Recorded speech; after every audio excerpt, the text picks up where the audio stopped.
We have taken the show on the road and are taking you on an Epicurean adventure into California's third largest and fastest growing wine region. An incredible growing region for wine. Great food products coming out of here now, the whole culinary world, and just a beautiful place. There's as many different varietals of olives as there are for grapes. Wherever there are grapes and vines are growing, the olives can go right along with that. We're very harmonious, and people in Paso are realizing that. This region and its natural beauty, it really is something to behold. You really have to come here to see it. Unfortunately, so many people drive up and down Highway 101 and miss what's so great about our region.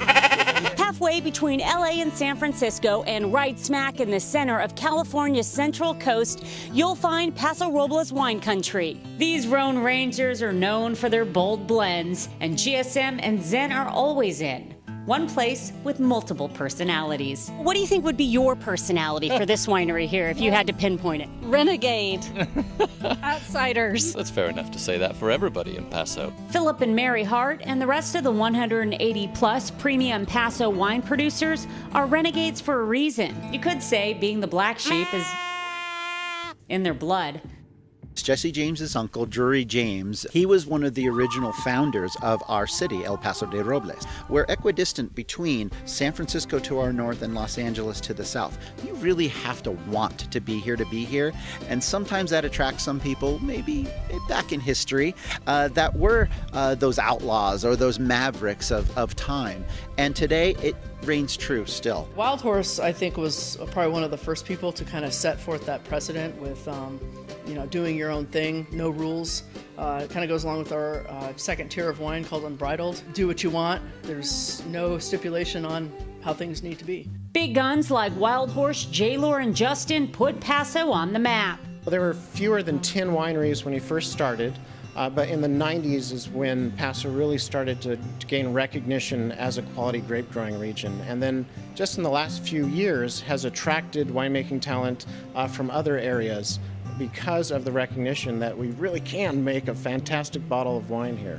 But the boutique wineries help keep the region real. The boutique winery is really what makes up the most of our region. While there are some larger producers making some fantastic wine, really when you come here and you visit and you meet the people, you're walking into their small tasting room where they might be the winemaker, they might be the person at the cash register, and they're the guy sweeping up at the end of the day. Those people here really are what make the backbone of Paso Robles. When I started the brand, I was doing quite a bit of consulting. That was paying the mortgage. But I wanted to do something for us. We get it every day, people coming in and saying, I really don't like port wines, because there's a lot of, in my opinion, there's a lot of not very well made ports domestically. There's a few wineries focused on it, but there's very few, and it is kind of a specialty. I really think that Paso Robles has a real shot as far as California and the growing areas and whatnot to really put a mark in trying to make wines that truly represent the type of wines that they're making in the Douro Valley. Mavericks on a mission, but rebels with the cause. We are fanatics in a sense that we really care about how a piece of land is farmed, how a product is grown, which includes our food and our wine. We really care. If you had a goal for this area in 5 years, what would you like to see happen? Well, that's interesting.